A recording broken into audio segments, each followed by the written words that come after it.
Hola, ¿qué tal? ¿Cómo están, mamis y papis? Espero que ya estén tranquilos en casa, descansando.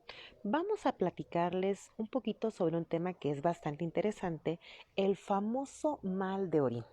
¿A qué nos referimos con esto? ¿Cuál es la trascendencia que puede tener alrededor de estos síntomas? Como verán, aquí ya estamos adornando todo de Navidad. Se ve súper padre, los voy a mostrar un poquito antes de platicar de esto. Miren. Imagino que en sus casas, si tienen pequeñitos, pues también ya habrán aprovechado el tiempo para adornar. Bueno, ¿qué sucede con esto, con el famoso mal de orina? Fíjense que es una sensación como de ardor al momento de orinar. El mal de orín puede deberse a diversas causas y una de las principales va a ser la infección de vías urinarias.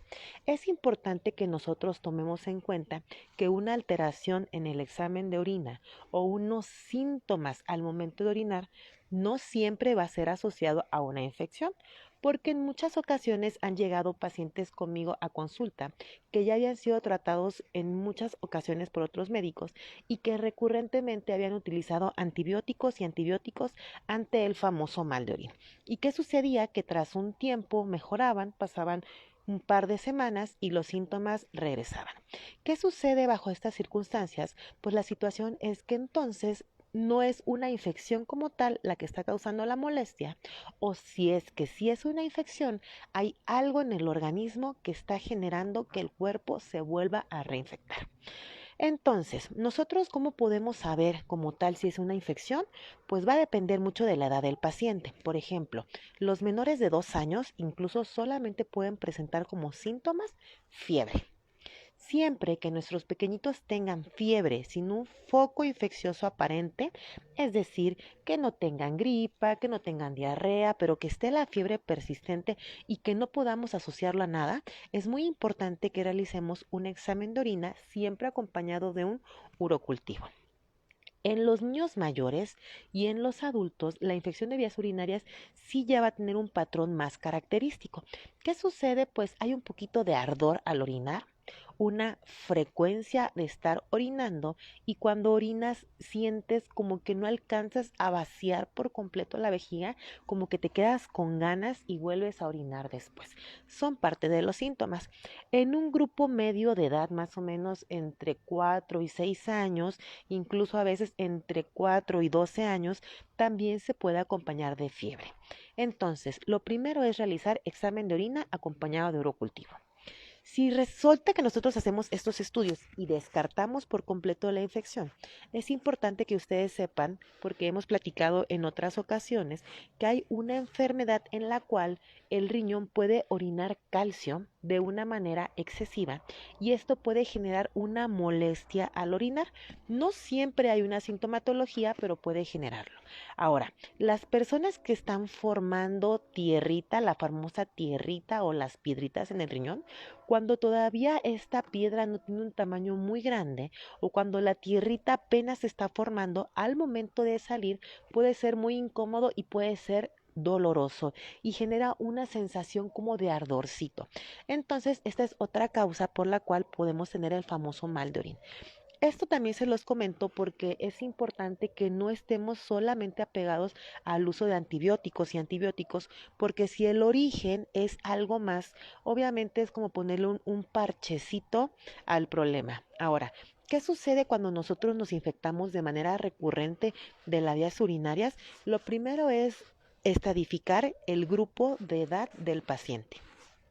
No son las mismas causas por las cuales se puede infectar un niño, un bebé, un adolescente o un adulto. Las causas van a ser diferentes.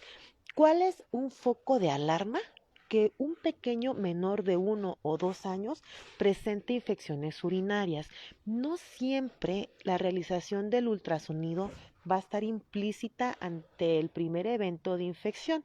Esto sí va a ser una obligación solicitarlo si el pequeñito presentó su primer evento de infección de vías urinarias antes de los 6 meses de vida.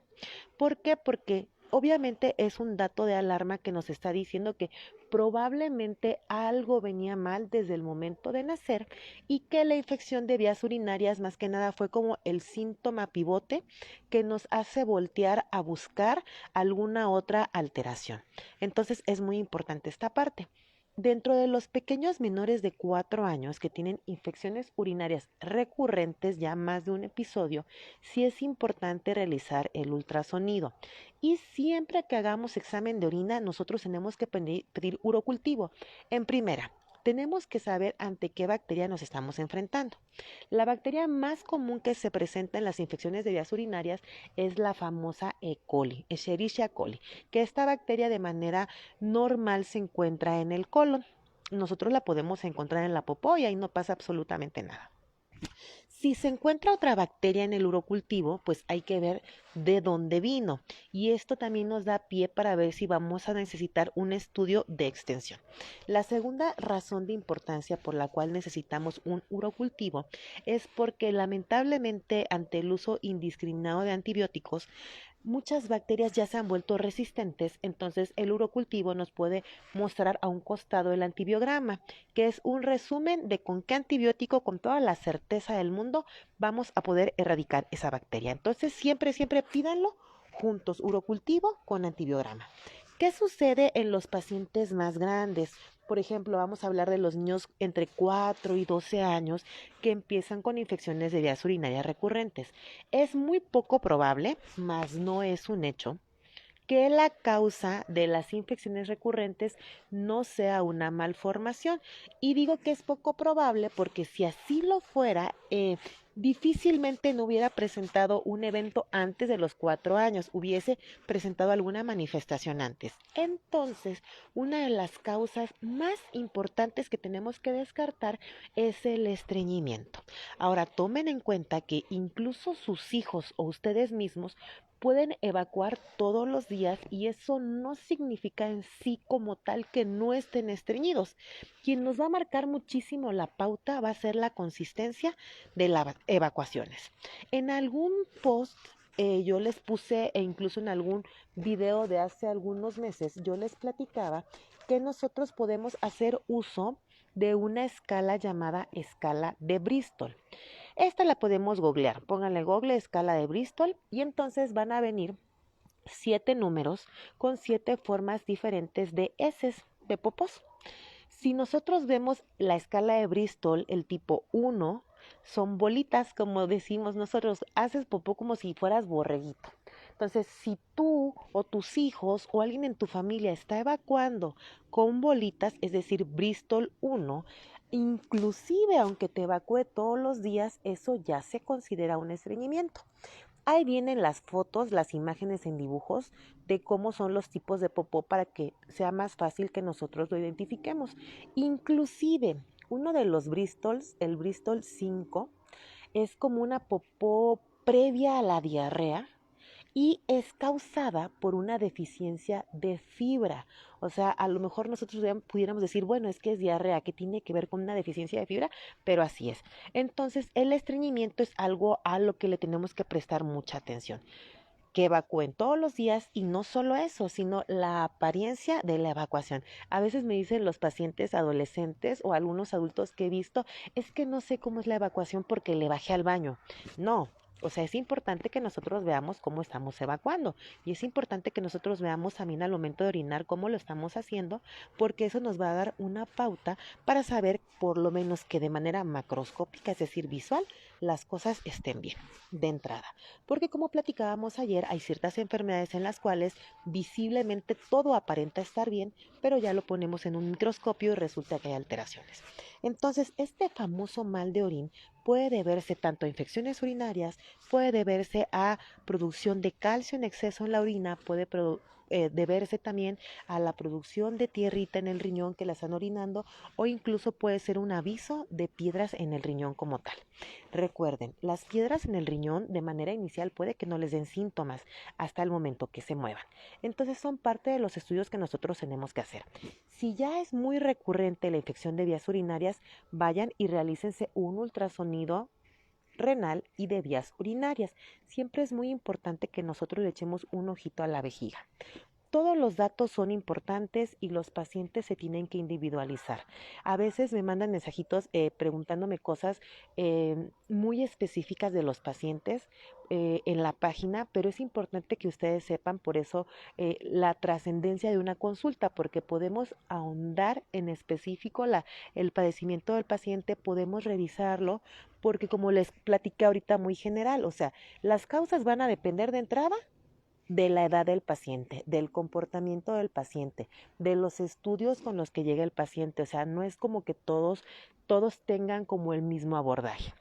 A ver, por acá nos escribe Naji, dice, entonces mi niña de 1 año 9 meses que presentó infección de vías urinarias, ya casi 1 año se le realizó urocultivo 3 veces en distintos lapsos de tiempo hasta que salió limpia. ¿Puede tener alguna malformación?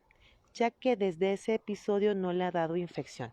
Bueno, sería poco probable, sobre todo porque no ha vuelto a presentar ningún proceso infeccioso, pero por la edad del debut sí sería bueno que realizáramos un examen de orina. Ahora, otra cosa, el hecho de que nosotros en un urocultivo encontremos una bacteria no va a ser sinónimo de infección. Las guías tanto americanas como las guías europeas nos dicen que si hay una bacteria en el urocultivo, pero el paciente no tiene síntomas, a eso se le llama bacteriuria asintomática. Y a pesar de que haya una bacteria, no significa que tengamos que utilizar antibióticos. Por eso yo siempre les he dicho que es importante que el médico especialista, en este caso nefrólogo pediatra, sea quien aborde a los pacientes con infecciones urinarias recurrentes. ¿Por qué? Porque a lo mejor les han estado dando antibiótico de más y realmente no lo necesitaban. También es muy importante, la semana pasada tuve una pacientita en consulta, la mami me llegó sumamente angustiada por una bacteria que había crecido en su examen de orina, en su urocultivo, perdón, pero la paciente estaba totalmente asintomática.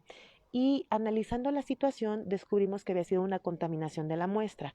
Entonces es importante individualizar a cada paciente. Entonces, en el caso, Nayi, de tu nena, yo te sugeriría que le realices un ultrasonido renal.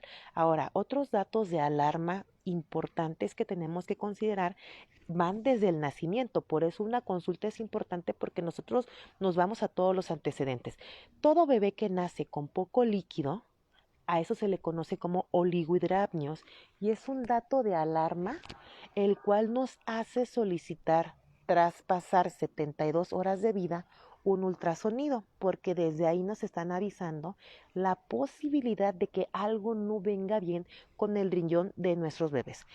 Otra situación que tenemos que analizar, cuando nuestros bebés nacen, hay quienes tienen un pequeño apéndice, es decir, un saliente adelantito de la oreja. Entonces, ante esa situación es importante también que nosotros realicemos un ultrasonido renal. Al momento que estamos nosotros formándonos como embriones, hay unos arcos, esos son los nombres que se reciben en medicina, de los cuales se forma la oreja y se forma el riñón. Entonces, todo paciente que nace con este apéndice preauricular es candidato a que se le estudie el riñón.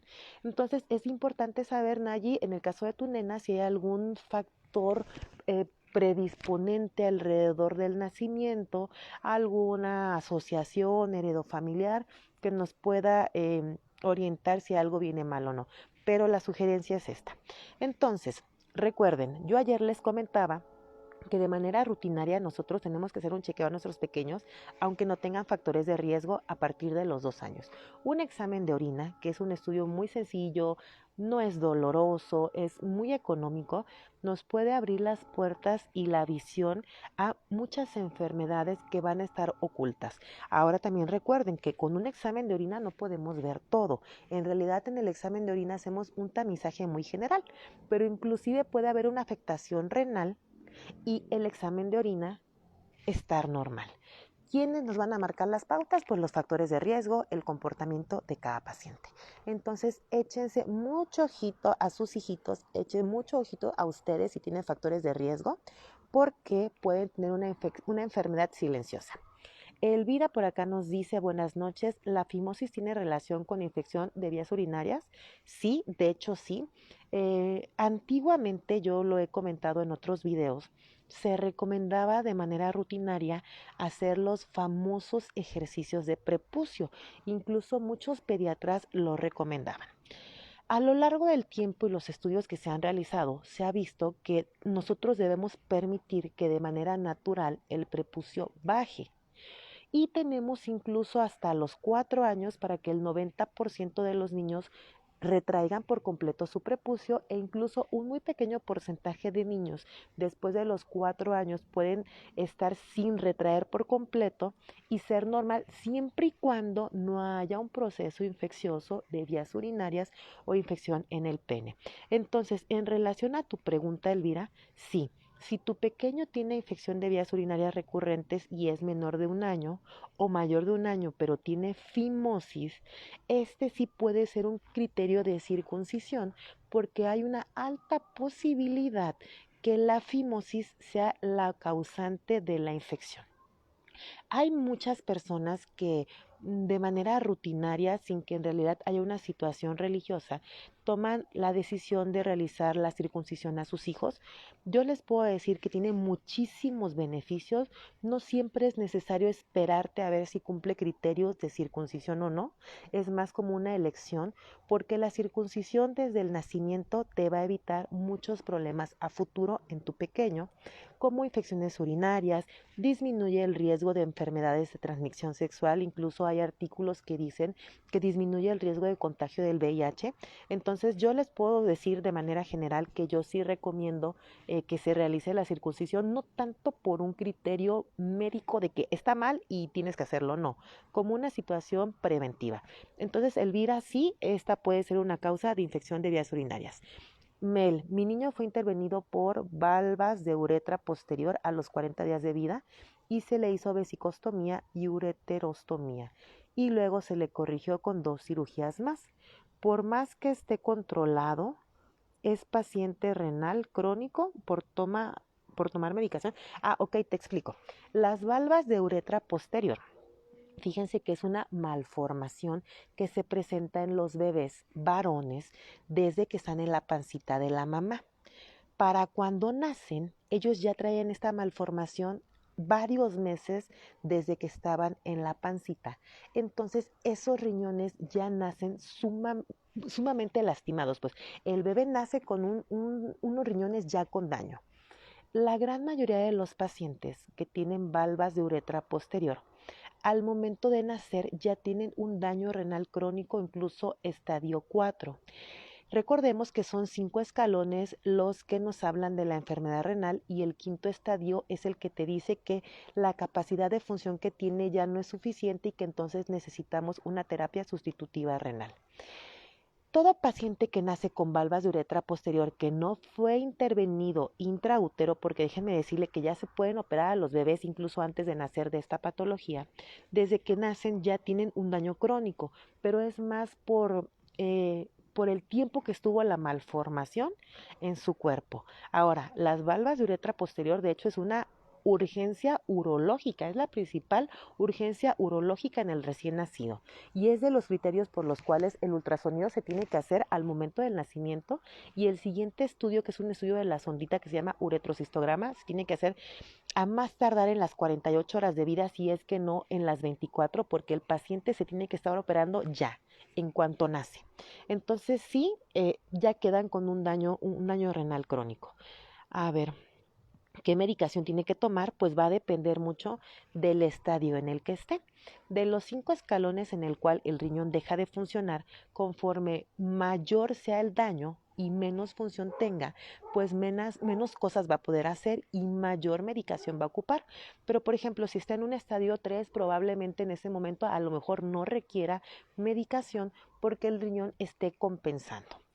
Por acá nos escribió Natalia Jimata y dice, hola, buenas noches, mi hija de 7 años presentó hace 2 meses infección de vías urinarias y la medicaron por 15 días. Tuvo un flujo vaginal, no presentó dolor al orinar ni ardor, solo era un flujo vaginal. Le ordenaron un ultrasonido. Bueno, mira, siempre es muy importante los síntomas, los síntomas. A veces los niños cuando son muy pequeños no nos pueden decir mucho, pero Natalie, por la edad de tu nena, pues sí nos podía expresar qué pasaba y aparentemente no hubo molestias, pero aquí lo principal sí era haber realizado un urocultivo acompañado de el ultrasonido renal, sobre todo para ver en realidad si había alguna bacteria ahí. Ahora, los urocultivos, aunque tengan bacterias, tienen que cumplir ciertos criterios para decirse que realmente son positivos. O sea, ustedes pueden tener un urocultivo con alguna bacteria, pero si no cumple el primer criterio, que son más de 100,000 unidades formadoras de colonia, aunque tú tengas una bacteria ahí, no significa que tiene una infección.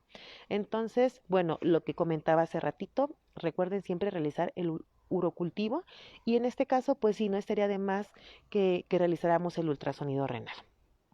Bueno, pues si ya no tienen ninguna otra duda, espero que les haya gustado esta plática. Vamos a estar platicando cada vez más frecuentemente. Por momentos no puedo hacer tantos enlaces en vivo porque estamos atorados en la consulta hasta muy tarde, pero me voy a dar mis escapadas para poder platicar con todos ustedes de los temas que consideren más importante. Lo que sí les voy a pedir así de corazón es compartan nuestros videos para que la información les llegue a más personas. Los amigos que tienen en su muro pueden verlo si ustedes lo comparten, entonces apóyennos con eso, compartiendo nuestros videos.